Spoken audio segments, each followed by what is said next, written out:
Hello students, 12th class के नमस्कार। इससे पहले मैंने आप लोगों को इकाई 1 से लेकर इकाई 6 तक के 2 नंबर के जो प्रश्न हैं, जो परीक्षा में अधिकांश मात्रा में पूछे जाते हैं, उनके प्रश्न तथा उत्तर के बारे में बताया है। मैंने कोशिश की है कि प्रत्येक इकाई से 10 क्वेश्चन जो हैं 2 नंबर के, जो इम्पॉर्टेंट होते हैं, उनको छांटा जाए और उसे आप तक पहुंचाया जाए।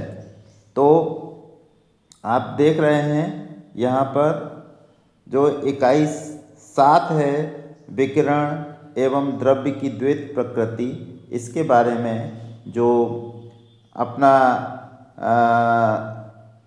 2 नंबर के क्वेश्चन कौन कौन से हो सकते हैं वो हम यहाँ पर देख रहे हैं। तो पहला क्वेश्चन है यहाँ पर, टाइम वेस्ट ना करें, अपन डायरेक्ट करें क्योंकि परीक्षा एकदम निकट है, कि कार्यफलन किसे कहते हैं। तो ये प्रश्न 2 नंबर का आ सकता है। और आप जानते हैं कि कार्यफलन जो है इसको फाई से प्रदर्शित करते हैं। और ये क्या है, धातु जो होती है उसकी सतह से इलेक्ट्रॉन बाहर निकालने के लिए जो आवश्यक ऊर्जा की मात्रा है उसको हम कार्यफलन नाम देते हैं। तो आप समझ गए होंगे कार्यफलन किसे कहते हैं। इसके बाद जो दूसरा प्रश्न है कि देहली आवृत्ति को परिभाषित कीजिए। तो आप जानते हैं कि देहली आवृत्ति जो होती है उसको हम न्यू जीरो से प्रदर्शित करते हैं। ये क्या है, यह न्यूनतम आवृत्ति जिससे कम पर फोटो इलेक्ट्रॉन उत्सर्जित नहीं हो पाते हैं। तो वह न्यूनतम एनर्जी है जिसके बाद जो है इलेक्ट्रॉन उत्सर्जित होने लगते हैं, वह आवृत्ति देहली आवृत्ति कहलाती है। इसके बाद अगला प्रश्न है अपना, प्रकाश विद्युत प्रभाव क्या है। ये प्रश्न है, प्रकाश विद्युत प्रभाव क्या है।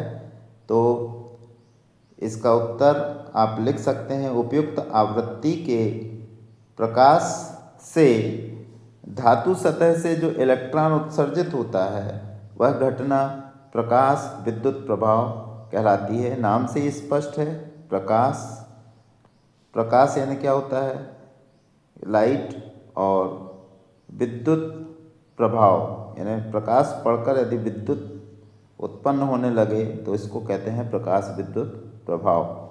अगला प्रश्न है, डी ब्रोगली तरंगें क्या हैं, इसका समीकरण लिखिए। इसका उत्तर है, गतिशील जो कण है उसके साथ जो जुड़ी तरंगें होती हैं, गतिशील कण के साथ जो जुड़ी तरंगें होती हैं वो डी ब्रोगली तरंगें कहलाती हैं। और इसका जो तरंग दैर्ध्य का समीकरण होता है तो ये होता है लैम्डा बराबर h/mv। ये इसका समीकरण होता है। अगला प्रश्न है कि फोटॉन के 2 गुण लिखना है। ये प्रश्न है हमारा, फोटॉन के 2 गुण लिखिए। तो आप 2 गुण लिख सकते हैं। एक तो इनका जो वेग होता है फोटॉन का, ये प्रकाश वेग के बराबर होता है, ये पहला गुण आप लिख सकते हैं। और दूसरा लिख सकते हैं कि इनका जो विराम द्रव्यमान है वो 0 होता है। विराम द्रव्यमान 0 होता है। फोटॉन का विराम द्रव्यमान 0 होता है। अगला प्रश्न है, निरोधी विभव जो है स्टॉपिंग पोटेंशियल किसे कहते हैं। तो आप जानते हैं कि निरोधी विभव को हम V0 से प्रदर्शित करते हैं और यह ऋणात्मक विभव होता है और जिस पर प्रकाश विद्युत धारा 0 हो जाती है वह निरोधी विभव कहलाता है। अगला प्रश्न है कि जो प्रकाश विद्युत सेल के 2 उपयोग लिखिए। प्रकाश विद्युत सेल के क्या क्या उपयोग होते हैं, तो इसमें हम लिखेंगे कि इसका जो उपयोग है प्रकाश विद्युत सेल का, एक तो सोलर सेल में इसका उपयोग होता है। दूसरा, स्वचालित दरवाजे में आप लोगों ने देखा होगा कि बड़े बड़े शोरूम में जैसे ही आप पहुंचते हैं दरवाज़ा अपने आप खुल जाता है, तो वहाँ पर भी इसका उपयोग किया जाता है। और तीसरा है चोर अलार्म में इसका उपयोग किया जाता है। कहीं पर तिजोरी वगैरह में चोर जैसे ही पहुंचता है तो अलार्म बजने लगता है, वहाँ ये प्रकाश विद्युत सेल का उपयोग किया जाता है। दो उपयोग लिखना है, आप तीन में से कोई दो लिख सकते हैं। अगला प्रश्न है कि द्रव्य की द्वैत प्रकृति से क्या तात्पर्य है, ये प्रश्न है। तो इसका उत्तर है कि जो द्रव्य होता है ये कण और तरंग की भांति दोनों की तरह व्यवहार करता है, इसको हम द्वैत प्रकृति कहते हैं। जो द्रव्य होता है, द्रव्य यानी पदार्थ, जब वो गतिशील होता है तो जब वो चलता है तो यह दो प्रकार से आपका व्यवहार करता है। पहला है आपका तरंग के रूप में, दूसरा है कण के रूप में। अगला प्रश्न है कि तापायनिक उत्सर्जन किसे कहते हैं। इसका उत्तर है कि जब वस्तु को गर्म किया जाता है तो धातु से इलेक्ट्रॉन निकलने लगते हैं, इसे हम तापायनिक उत्सर्जन कहते हैं। अगला प्रश्न है कि आइंस्टीन का विद्युत समीकरण लिखिए। तो इसका उत्तर है एच न्यू बराबर phi plus 1/2 m v max का होल स्क्वायर। ये आइंस्टीन का प्रकाश विद्युत समीकरण है। ये आप जानते हैं। एच क्या है, प्लांक कांस्टेंट है। न्यू आवृत्ति है। फाई जो है कार्यफलन है। एम द्रव्यमान है इलेक्ट्रॉन का, और वी मैक्स जो है ये वी मैक्स जो है ये आपका वेग है, अधिकतम वेग है। अगली इकाई है आपकी परमाणु एवं नाभिक, इकाई 8। इसके जो प्रश्न हैं, पहला प्रश्न है परमाणु मॉडल की 2 कमियां लिखिए। तो इसका जो उत्तर है, परमाणु के स्थायित्व की व्याख्या नहीं कर पाया ये। पहला है कि परमाणु की स्थायित्व की व्याख्या नहीं कर पाया। परमाणु स्थायित्व व्याख्या न कर पाना, व्याख्या न कर पाना इसका पहला दोष है, पहला कमी है। और दूसरी कमी हम कह सकते हैं कि स्पेक्ट्रम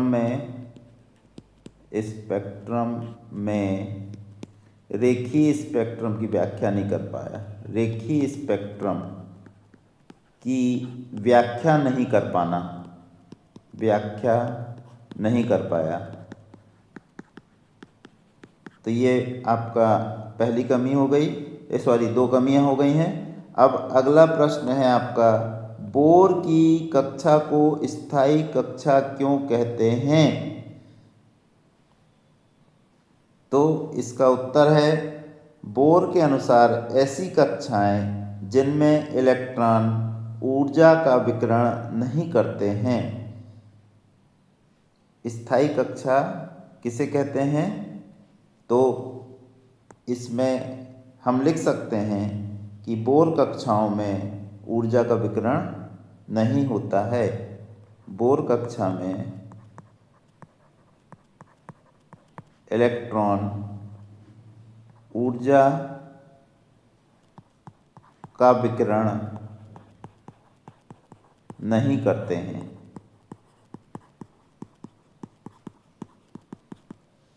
अगला प्रश्न है कि परमाणु के नाभिकीय मॉडल की खोज किसने और किस प्रयोग से की थी? ये बहुत इंपॉर्टेंट प्रश्न है, ये आ सकता है। तो किसने की थी? इसमें आएगा रदरफोर्ड ने की थी। और किस प्रयोग से की थी? तो इस प्रयोग का नाम है अल्फा कण प्रकीर्णन। ये आप लोगों ने शायद पढ़ा होगा, बहुत इम्पॉर्टेंट है। अल्फा कण प्रकीर्णन प्रयोग से की थी। अगला प्रश्न है कि समस्थानिक और समभारिक में अंतर उदाहरण सहित लिखिए। तो आप जानते हैं समस्थानिक जो होता है, समस्थानिक को समस्थानिक इसलिए कहते हैं क्योंकि इनका परमाणु क्रमांक समान होता है ना, जेड समान होता है। जेड क्या होता है? समान होता है। और एटॉमिक वेट भिन्न होता है। एटॉमिक वेट भिन्न होता है। तो ये कहलाते हैं आपके समस्थानिक। और समभारिक क्या होते हैं? समभारिक में ए समान होता है और जेड भिन्न होते हैं। ए यानी एटॉमिक वेट और जेड यानी परमाणु क्रमांक, ये भिन्न होते हैं। जब ये वाली घटना होती है तो ये समभारिक कहलाते हैं। इसके बाद नाभिकीय विखंडन और नाभिकीय संलयन में अंतर लिखना है। तो नाभिकीय विखंडन जो होता है, ये भारी नाभिक टूटता है। जैसे यूरेनियम 235 है, ये टूटता है जब, तो वो कहलाता है नाभिकीय विखंडन कहलाता है। और नाभिकीय संलयन में क्या होता है कि दो हल्के नाभिक जुड़ते हैं। जैसे हाइड्रोजन के दो नाभिक जुड़कर एक बड़ा नाभिक जब बनाते हैं तो ये संलयन कहलाता है। संलयन यानी होता है जुड़ना। ये प्रक्रिया सूर्य में चल रही है। पृथ्वी पर बहुत कम समय के लिए अभी तक नाभिकीय संलयन क्रिया हो पाई है।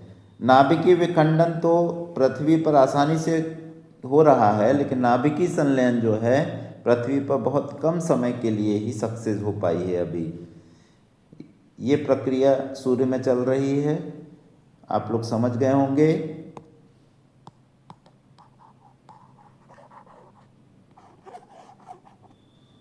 अगला प्रश्न है कि द्रव्यमान क्षति क्या है, मास डिफेक्ट क्या है। तो जब नाभिकीय विखंडन होता है या नाभिकीय संलयन होता है, उस समय द्रव्यमान की जो क्षति होती है उसे ही हम द्रव्यमान क्षति कहते हैं। यानी द्रव्यमान में कमी होने को जब उसको हम कहते हैं द्रव्यमान क्षति। और यह जो द्रव्यमान क्षति होती है वो ऊर्जा के रूप में परिवर्तित होती है। अगला प्रश्न है नाभिकीय बल की दो विशेषताएं लिखिए। तो नाभिकीय बल बहुत ही इम्पॉर्टेंट बल है। एक तो ये दुनिया का सबसे ज़्यादा प्रबल बल होता है। सबसे ज़्यादा प्रबल बल होता है नाभिकीय बल। और दूसरा होता है कि इस आवेश जो नाभिकीय बल होता है ये आवेश पर निर्भर नहीं करता है। आवेश पर निर्भर नहीं करता है। ये कहाँ कार्य करता है? ये नाभिक के अंदर जो कण होते हैं, प्रोटॉन और प्रोटॉन के बीच में काम करता है, प्रोटॉन और न्यूट्रॉन के बीच में कार्य करता है, और न्यूट्रॉन और न्यूट्रॉन के बीच में कार्य करता है। ये कण जो हैं वो नाभिक के अंदर पाए जाते हैं और बहुत कम दूरी पर काम करता है। कम दूरी पर काम करता है। तो इस प्रकार से बहुत सारी विशेषताएं इसकी होती हैं। आप चाहो तो उनमें से दो विशेषताओं को लिखकर 2 नंबर आप ले सकते हो। अगला प्रश्न है,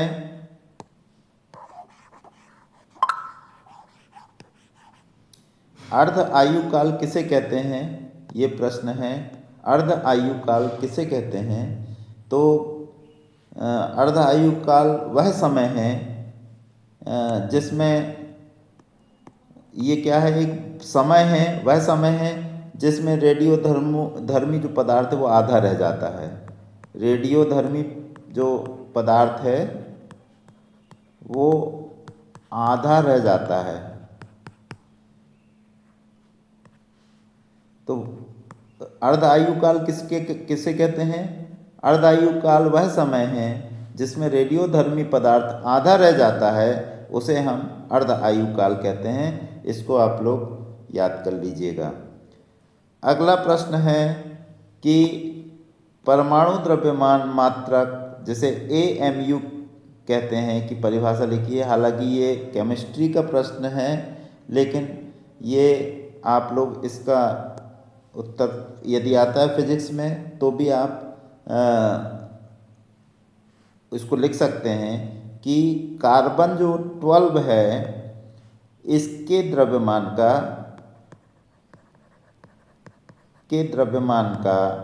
1/12वां भाग आपका 1 AMU के बराबर होता है।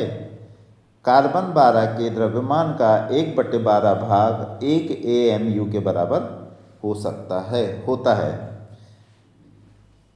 अगला प्रश्न है आपका कि नाभिकीय रिएक्टर में मंदक का क्या कार्य है?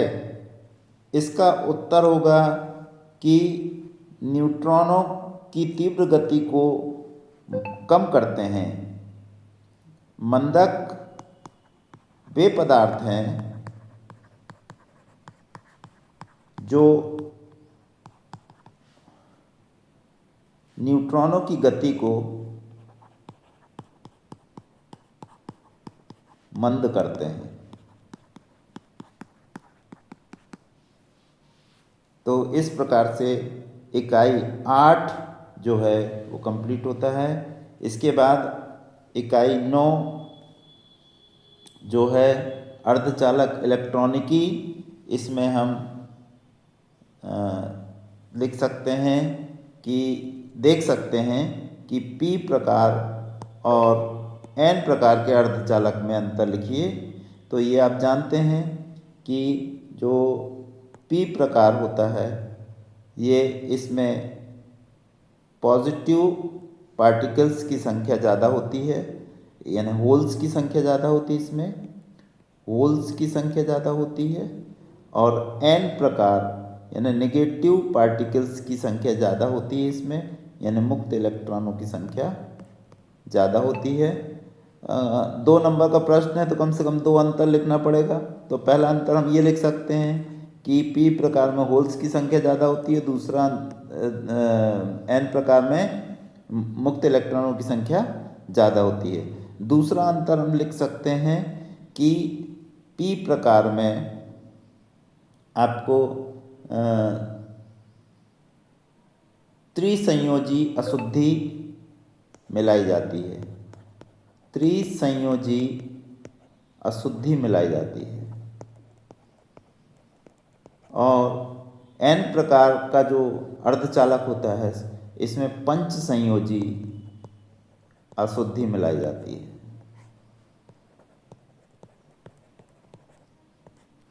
तो ये 2 अंतर होते हैं। अगला प्रश्न है कि डोपिंग या अपमिश्रण किसे कहते हैं?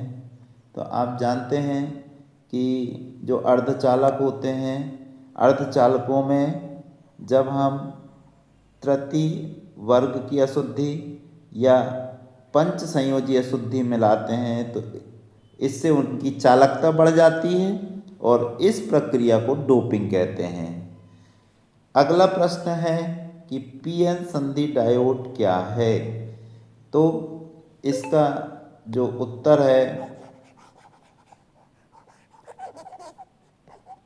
एक विशेष विधि के द्वारा हम P प्रकार का अर्धचालक और N प्रकार के अर्धचालक को जब हम एक विशेष विधि के द्वारा मिला देते हैं तो ये कहलाता है पीएन संधि डायोड। अगला प्रश्न है कि दिष्टकारी किसे कहते हैं, यह कितने प्रकार के होते हैं, इसके बारे में आप लोग पढ़ चुके हैं। दिष्टकारी यानी एसी को डीसी में बदलना, ये दिष्टकारी कहलाता है। और कितने प्रकार के होते हैं, ये 2 प्रकार के होते हैं। एक होता है अर्ध तरंग दिष्टकारी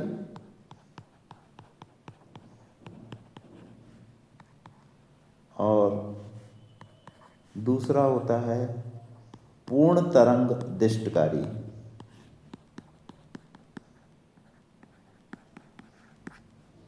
अगला प्रश्न है जेनर डायोड क्या है, इसका मुख्य उपयोग लिखिए। तो जेनर डायोड क्या है कि यह पश्च अभिनीति में वोल्टेज रेगुलेटर की तरह कार्य करता है। जेनर डायोड क्या है, ये वोल्टेज रेगुलेटर की तरह कार्य करता है। वोल्टेज रेगुलेटर की तरह कार्य करता है, उसको हम जेनर डायोड कहते हैं। अगला प्रश्न है नैंड गेट की सत्यता सारणी और प्रतीक बनाइए। तो नैंड गेट जो होता है ये एंड और नॉट गेट का संयोजन होता है।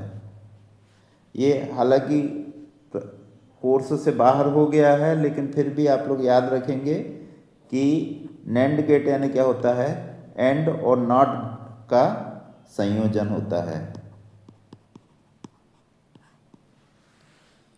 प्रतीक एक एंड गेट के आगे छोटा गोला होता है। अगला प्रश्न है नॉर गेट को सार्वत्रिक गेट क्यों कहते हैं।